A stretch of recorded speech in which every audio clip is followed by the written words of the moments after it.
Hello friends, Bharat दुनिया का एक अद्भुत देश है। यहाँ का art, culture, festivals, traditions, customs सब कुछ बहुत ज्यादा यूनिक है। शायद भारत में जितनी डाइवर्सिटी है दुनिया के किसी देश में नहीं है। भारत ने दुनिया को बहुत कुछ दिया है, लेकिन अतीत में एक काल ऐसा भी रहा जब भारत में स्थित एजुकेशनल इंस्टीट्यूशंस में दुनिया भर से स्टूडेंट्स पढ़ने आते थे। यहाँ पर दी जाने वाली शिक्षा का दुनिया भर में महत्व था। यहाँ पढ़ के स्टूडेंट प्राउड फील करते थे। जी हाँ, मैं बात कर रही हूँ नालंदा यूनिवर्सिटी की। एक ऐसा एजुकेशनल इंस्टीट्यूशन जो मशहूर था अपने हाई लेवल कोर्सेज के लिए। यहाँ पर बहुत सारे सब्जेक्ट्स की पढ़ाई करवाई जाती थी। बिहार राज्य के नालंदा जिला में स्थित नालंदा विश्वविद्यालय के अवशेष आज भी उस महान संस्थान की गौरव गाथा कहते हैं, जिसे भुलाए नहीं भुलाया जा सकता। भारत बौद्ध धर्म और शिक्षा का केंद्र रहा है। यह एक ऐसा धर्म था जिसने दुनिया को शांति और सद्भावना का पाठ पढ़ाया। बौद्ध धर्म का विस्तार न केवल भारत में हुआ बल्कि विश्व के बहुत सारे देशों तक इसने अपनी पहुंच बनाई। इसके केंद्र में तक्षशिला और नालंदा जैसे विश्वविख्यात विद्यालय थे, जिन्होंने बौद्ध धर्म की शिक्षा को पाठ्यक्रम का हिस्सा बनाया और इसके प्रसार में योगदान किया। दुनिया का एक महान विश्वविद्यालय किस तरह रचा, बसा और फिर उजड़ा, इसे ही मैं बताने वाली हूँ। इस वीडियो में मैं आपको बताऊंगी नालंदा यूनिवर्सिटी का इतिहास और आखिर क्यों बख्तियार खिलजी ने नालंदा विश्वविद्यालय को नष्ट कर दिया। नालंदा विश्वविद्यालय का इतिहास समझना इसलिए भी जरूरी है क्योंकि इसका भारत से बहुत गहरा नाता है। पास्ट में एजुकेशन सिस्टम कैसी थी, इसे जानकर ही आज के यूथ अपने बेहतर फ्यूचर के लिए प्लान कर पाएंगे। साथ ही इस महान इंस्टीट्यूट के बारे में जानकर उन्हें अपने भारतीय होने पर प्राउड फील होगा। फ्रेंड्स, आगे बढ़ने से पहले आपसे एक रिक्वेस्ट है, वीडियो आपको इंफॉर्मेटिव लग रहा है तो कृपया करके वीडियो को देखते समय इस वीडियो को लाइक करें और मेरे चैनल को सब्सक्राइब करना ना भूले। आपके सहयोग से ही मैं आगे बढ़ सकती हूँ। Thank you. वापस आते हैं अपने टॉपिक पर। प्राचीन भारत में नालंदा विश्वविद्यालय उच्च शिक्षा का मोस्ट इम्पोर्टेंट और वर्ल्ड फेमस सेंटर था। यह दुनिया का सबसे पुराने विश्वविद्यालय में से एक है। इसकी स्थापना 5th सेंचुरी में गुप्त वंश के शासक सम्राट कुमार गुप्त ने की थी और यह विश्वविद्यालय पटना वर्तमान बिहार राज्य से 88 किलोमीटर दक्षिण पूर्व और राजगीर से 11 किलोमीटर उत्तर में यह गांव के पास है। तक्षशिला के बाद नालंदा दूसरा सबसे पुराना विश्वविद्यालय माना जाता है और नालंदा विश्वविद्यालय 800 सालों तक शिक्षा का केंद्र बना हुआ था। नालंदा विश्वविद्यालय में लगभग 2000 शिक्षक थे और 10,000 विद्यार्थी थे, जिनका सिलेक्शन मेरिट बेसिस पर होता था। ऐसा कहा जाता है कि नालंदा विश्वविद्यालय में गौतम बुद्ध भी कई बार आकर रहे हैं। इस विश्वविद्यालय में हर्षवर्धन, धर्मपाल,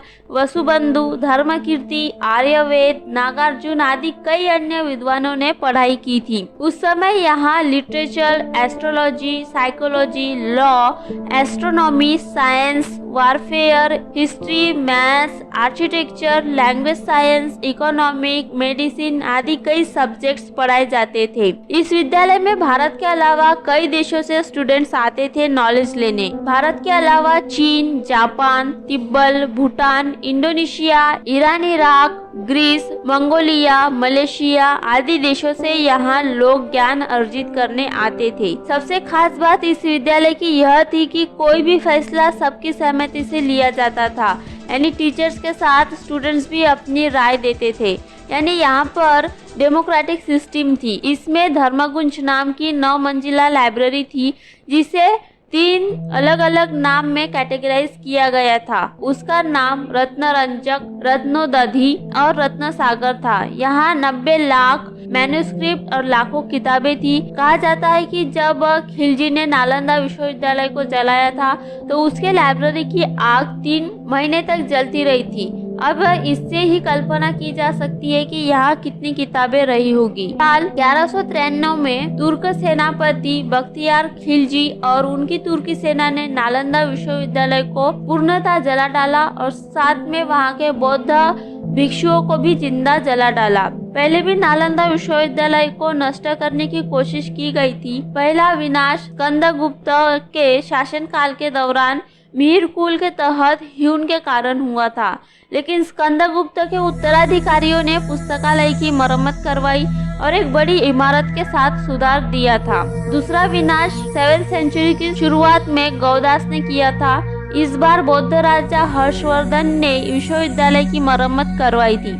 आइए अब देखते हैं कि आखिर बख्तियार खिलजी ने नालंदा विश्वविद्यालय को नष्ट क्यों किया था। 11वीं सेंचुरी में तुर्की सेना ने नालंदा के इलाकों पर कब्जा कर लिया था, परंतु कुछ दिनों बाद वो बीमार पड़ गया और दूर दूर से हकीम बुलाए गए, परंतु स्वास्थ्य में कोई सुधार नहीं हो रहा था। उसकी बीमारी बढ़ती जा रही थी। तभी किसी ने उसको सलाह दी कि वह नालंदा विश्वविद्यालय के आयुर्वेद विभाग से प्रमुख आचार्य राहुल श्रीभद्र को दिखाए और इलाज करवाए, लेकिन खिलजी इस्लामिक कट्टरवादी था, इसलिए वो वह इलाज नहीं करना चाहता था। उसे लगता था इतने दूर दूर से आए हकीम उसका इलाज नहीं कर पाए तो ये भिक्षु क्या कर पाएंगे। फिर भी जब उसकी बीमारी ठीक नहीं हुई तो अंततः नालंदा विश्वविद्यालय के प्राचार्य राहुल श्रीभद्र को बुलाया गया। फिर बख्तियार खिलजी ने वैद्यराज के सामने एक अजीब सी शर्त रखी और कहा कि मैं उनके द्वारा दी गई किसी भी प्रकार की दवा नहीं खाऊंगा, बिना दवा के वो उसको ठीक करे।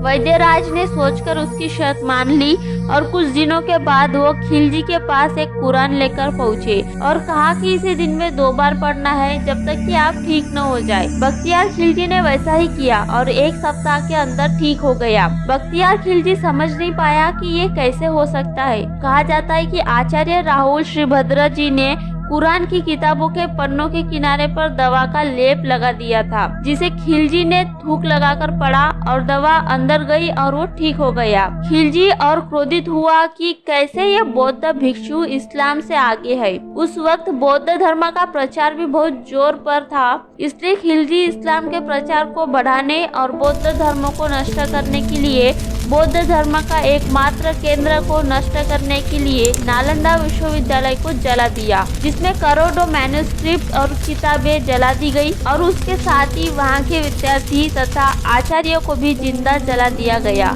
3 महीने तक पुस्तकालय की किताबों से धुआं निकलता रहा। इस बात से ही नालंदा विश्वविद्यालय की सभ्यता का अंदाजा लगाया जा सकता है। आज भी आप कभी नालंदा जाए तो नालंदा विश्वविद्यालय के खंडर को जरूर देखें। आप उसकी सभ्यता का अंदाजा लगा सकते हैं। आज वो किताबें होती तो हमारा देश पुनः ज्ञान का प्रकाश फैला रहा होता। इस वीडियो में मैंने नालंदा यूनिवर्सिटी हिस्ट्री के साथ साथ नालंदा यूनिवर्सिटी किसने बनाई विस्तार पूर्वक बताया है। नालंदा का इतिहास क्या है जैसे महत्वपूर्ण प्रश्नों को जानना अति महत्वपूर्ण है, क्योंकि नालंदा महाविहार का प्राचीन भारत से बहुत गहरा नाता है। साथ ही इसे समझकर हम उस इतिहास को जी सकते हैं जिसका किसी दौर में अस्तित्व था। नालंदा विश्वविद्यालय का इतिहास यूथ स्टूडेंट्स के साथ साथ हर उस व्यक्ति से संबंधित है जिन्हें भारत के इस अद्भुत और ज्ञान के केंद्र के बारे में जानकारी होनी चाहिए। हर गुजरते वक्त के साथ नालंदा यूनिवर्सिटी स्टोरी और अधिक प्रचलित होती जाएंगी, क्योंकि जैसे जैसे बच्चों तक इसकी जानकारी पहुंचेंगी उन्हें खुद पर और इस देश की ज्ञान पर गर्व का अनुभव जरूर होगा। अगर आपको यह वीडियो पसंद आया और आप मेरे चैनल के नए अपडेट से जुड़ना चाहते हैं तो अभी इसे सब्सक्राइब करें और वीडियो को लाइक करें, क्योंकि आपके सपोर्ट से मेरा चैनल और भी बेहतर बनेगा। और मुझे कमेंट्स बॉक्स में कमेंट करके जरूर बताएं किसे किसे अपने देश पर गर्व है। जय हिंद दोस्तों।